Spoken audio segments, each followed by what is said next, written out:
You are the person. Hmm. Okay.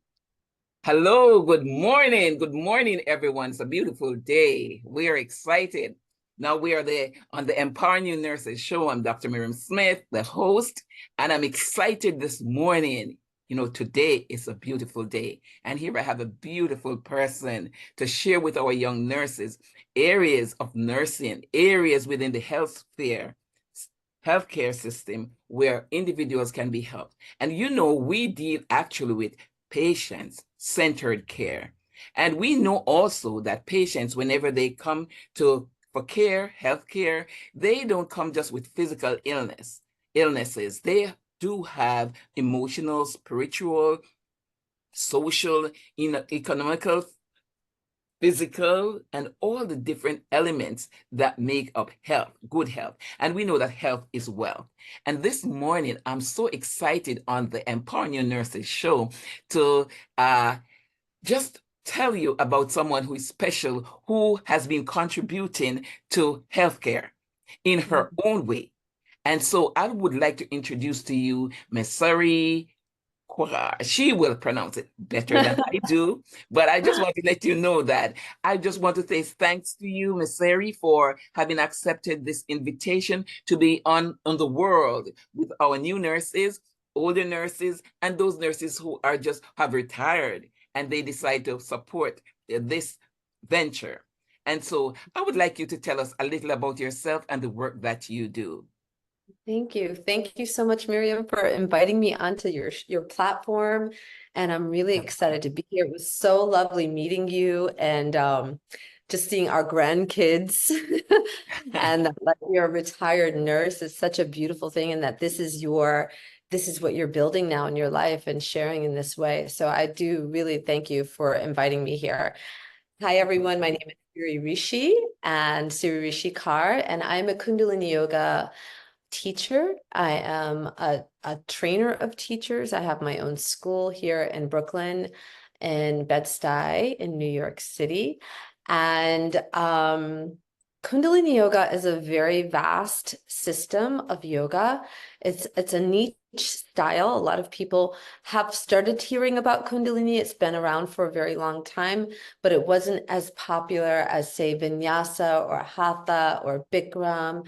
And Kundalini Yoga, it basically, most people always ask me, like, what's the difference between Hatha Yoga and Kundalini Yoga, or what's the difference between Vinyasa or Bikram and Kundalini? Kundalini is a very vast system that comprises of a physical aspect. We do what is called kriyas. Kriyas are sets, and all those sets have an objective. So like a set might be for the kidneys, or it might be for the liver, or there might be a set for opening the heart. There might be a set for balancing the chakras, balancing your 10 bodies. There might be a set for releasing fear or releasing anger. There's so many different kriyas. We have thousands of kriyas. We also practice pranayama breathing exercises, which is like the new thing right now in the world. Everyone's into breath work. And that's basically a big part of Kundalini Yoga. And we have hundreds of different breathing techniques that can bring you into different states of mind. We also practice mantra in Kundalini Yoga. And the idea of that is mantra is probably one of the quickest ways to bring yourself into a meditative state. Mantra is one of the quickest tools to heal your heart and to open your heart. Mantra is one of the quickest ways to unblock your throat chakra so that you can really speak from your heart. And I always explain to people, the throat is one of the most important aspects of this human vessel. Why? Because the throat sits above the heart and below the mind. So our words are our superpowers, we could say. It's the word that creates, our reality. So that's why mantra is so important, because whether you know it or not, you always have a mantra going on in your mind, because you always have an internal dialogue. And most people are just not conscious of their internal dialogue. So some people have very, very unconscious dialogue, and that's why they're creating an unconscious life experience. And then some people have a more conscious dialogue in their mind. And so that's why they're seeing in their outer world a more conscious and higher aligned life experience. So what's interesting about what I do that relates to what you do as nurses is that honestly, a lot of people use yoga as their first healthcare. There are so many people that sit in front of me that I can imagine don't have insurance. And their yoga practice becomes their healing modality that helps them kind of Oh, get from point A to point B to point C to point D. Or a lot of people come to yoga because it was recommended by their doctor, or it was recommended by their therapist, or they just knew like, I need to really start sitting with myself and getting to know what is this human vehicle. Okay, so what I love about what I teach in Kundalini Yoga in this system is that we are more than just physical. And as you all know this, because you're in the healthcare world, disease and illness does not start in the body. Disease and illness starts in the aura, in your electromagnetic field. Disease and illness starts first with the mind, the thoughts. That's where disease and illness begins. And then it takes time to get into the physical experience and manifest itself into physical reality. And that's when your client, your patient ends up in your care. It's after time that time, over time. physical, yeah, it takes time. So I would say, in a way, if we could look at it this way, the type of healthcare that I'm giving is the healthcare of the aura, the healthcare of the electromagnetic field. I'm trying to help people understand their subtlety, their subtle bodies, that they're not just a physical body, that they have subtle layers that extend out of their physical body. And we have to take care of that. And especially right now on our planet, because we are dealing with so much technology, the technology is actually not good for your subtle field. So all of our cell phones, all of the radiation that we're getting from microwaving our foods, all of the radiation we get from using our computers, people are putting actual ear pods in their ear that is bringing radiation into their brain. All of this is working with the electromagnetic field. So what we are witnessing right now in the yogic world and in the healthcare world, people are not able to function with basic things like being able to sleep. How many people have insomnia that you know? How many people are dealing with simple things like not being able to even have sex, not being able to reproduce children? These are like the basic functions that we've had for hundreds of years without issues. And so a lot of this, I personally believe, has to do with the electromagnetics. It's the unawareness that you are a subtle being before you are a physical being. And that subtle extension of who you are is a big part of how this physical body will operate. And so a lot of what we're bringing in to people's awareness is how to take care of this subtle aspect of yourself. And when the subtle world is clean, strong, balanced, fortified, then the physical body becomes strong and fortified and more in alignment with who and how you're supposed to be and operate in this world. And it's just really, honestly, super exciting. I think this is probably one of the most exciting times on our planet, even with all the destruction that we're witnessing, because actually what's happening is the medical world and the holistic healing world are starting to come together. We're starting to learn how to talk to each other. We're starting to learn how to hear one another. We're starting to learn each other's terminology so that we could start speaking a similar language. Because for years, you had the medical world, the science world, the scientific world was over here. And this is all that was happening. And then you had this Eastern philosophical world that was over here. And these spaces are completely were separate. But now what I'm witnessing in our world that we're starting to see, that's starting to emerge, these languages are starting to come together. We're starting to create bridges with each other. The reason I was really excited that you invited me onto this, your platform, Miriam, was because more than anything, I'm interested in healing the healers. I feel like the nursing world, number one, I believe the nursing world is like probably some of the biggest healers on our planet. Like, I know everyone pays attention to, the surgeons and doctors, and not that I'm not giving them their due credit, but it's the nurses that I know of that are the ones that are like the glue. To me, if I could be so, if you don't mind if I use this terminology, but I am a priestess. So to me, those are the priestesses. Those are the ones that are bridging spaces. Those are the ones that take care of patients on a whole nother level. Like if they were not there, everything would fall apart. And so the reason I was really excited about meeting you, Miriam, and about talking on your platform is because my question to you, sisters and brothers, whoever's watching this, is how are you taking care of yourself? Okay. All right. Pause How right are there. you taking care of yourself? I want you Because to you pause are right taking there. care of many people, but what I are you would doing? like you to pause right there, Siri. Yeah, That's a question of the day. yeah, Because so often, we as nurses, we care so much for our patients that we neglect to care for ourselves. And so I must insert this, that my book that was written, A Guide to Empower New Nurses in the Delivery of High Quality Care to All Patients. There's a segment there that says self-care. And I went on the different dimensions of self-care. And that's so important because in taking care of yourself, yoga could be one of the areas that could be addressed, that one will take time out to and say, listen, today, or you schedule it, because sometimes we follow the schedules of the hospital, we follow our schedules to take care of this patient or that patient, but at the same time, we're being shortchanged.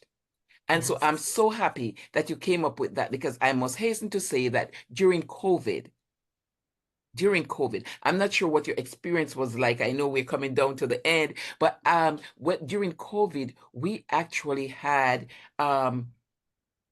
individuals who came in, like in your sphere, who came in to help to reduce some of the stress and the anxiety and alleviate it somewhat, to help the caregivers, care yes, providers, to help them to cope, because they themselves, we ourselves, were stressed out. And yeah, so we had to do some of the deep breathing that you talked about. We had the music in the background, and they be able to converse with individuals like you. yes. So I Well, really say that we appreciate you and the care and your area of specialty, because mhm. especially in these times, 21st century, when every word is a change, just about every word is a change. If you close your eye and you open it, it's another change. And this is how things are right now. And guess what? In order for us to cope with such changes on a daily basis, I would say, we have to Mhm, find ways of coping in order mhm. to survive, Yes, in order it's to be healthy.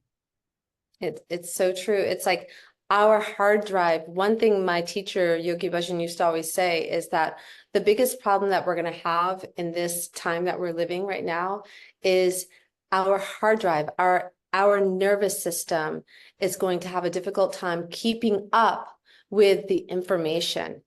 And that's what's happening. It's people have too much access to too much information. And so the hard drive, the nervous system cannot keep up with it. So a lot of what we're doing in my practice in Kundalini Yoga is strengthening our nervous system and strengthening our glandular system. And that is the part I really want to leave you with the most. It's like, always remember that. If the nervous system is strong, the glandular system will secrete, and then we can start entering higher aspects of who we are designed to be as human beings. It's through the nervous system and the glandular system. And those two systems, when those systems are in their optimum, then your aura is strong, your electromagnetic field is strong, your immune system is strong, your stability, you're able to have stability in the midst of chaos. And that's a lot of what we're taught, what we teach in Kundalini Yoga, is so that we can always be in the eye of the storm no matter what is happening. You will always be able to rebound quickly and be in your center. And that to me is so important as a caregiver in the medical field, because you're dealing with so much and so many different energetics, so many different people. Your electromagnetic field has to be like super strong. And a lot of people that are healers, they'll come to me as like, massage therapists or, different types of people who do a lot of healing work.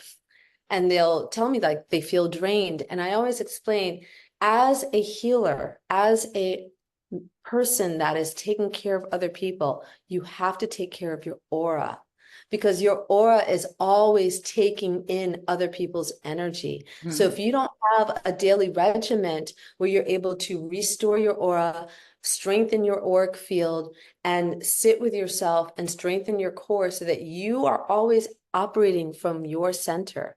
This stuff is so important. Healers have to heal healers. Yeah. Okay. Always remember that. I want to say thank you so much for Yeah. that information. I really do appreciate you sharing this, because there are many people who are, the suicidal rate is very high in these times. People have lost their jobs, people have lost loved ones, and as time goes on, there are individuals who they sort of the healing process has taken such a long time, or the grieving process, and so they find it's difficult for them.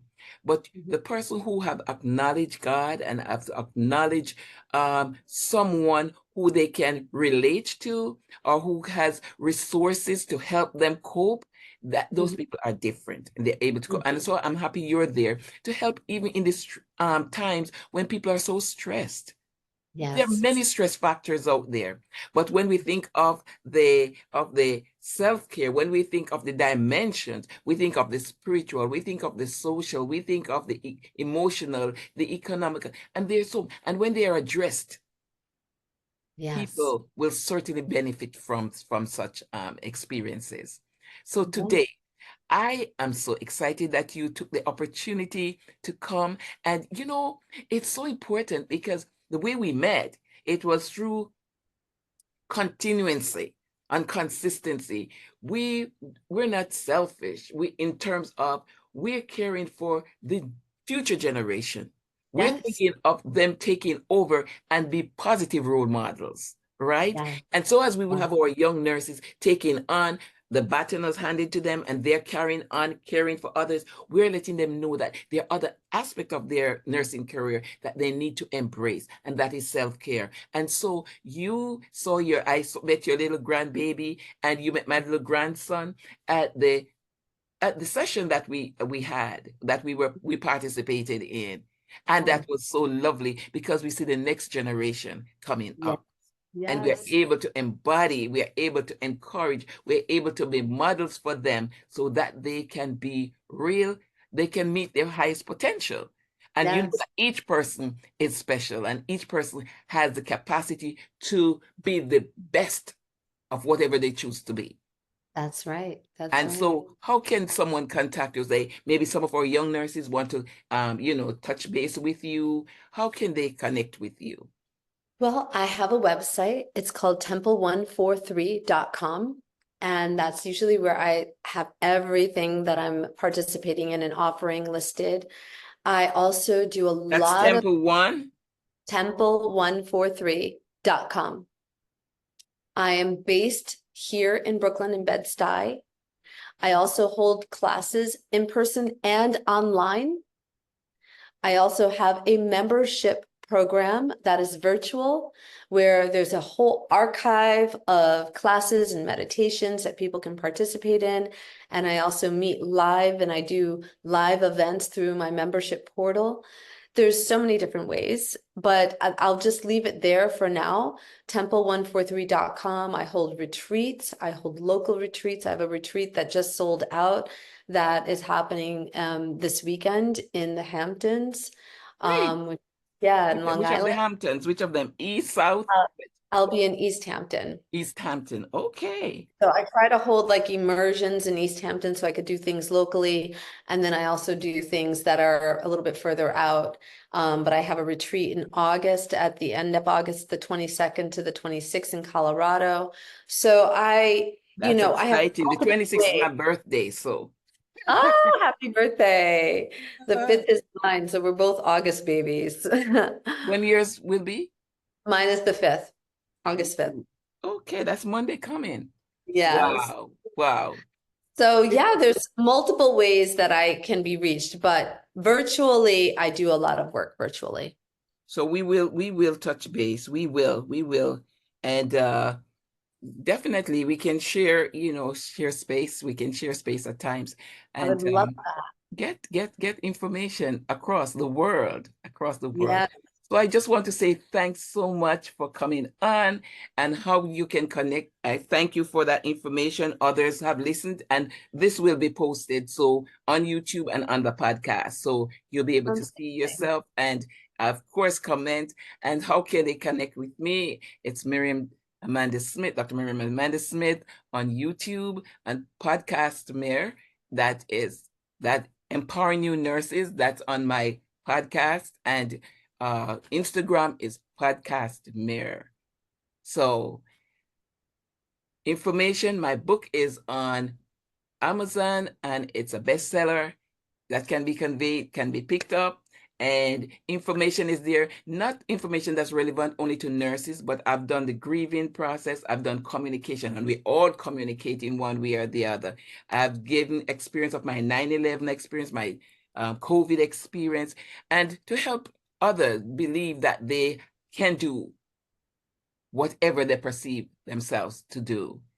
Because Mm, God has given mankind as individuals, we have billions of cells that have not been used. And we have out there more than 8.5 billion people who need to hear your story, need to hear your yeah. story, Siri, and need to hear Miriam's story. And those who are out there who might be timid, they can be encouraged from listening to you and Yes. take action. So thanks so much. And I hope to see you on this platform again. Yes. Thank you. Thank you for inviting me. I deeply appreciate it. And it's been such a pleasure just having this moment with you. Have a Great. beautiful Bye-bye. day.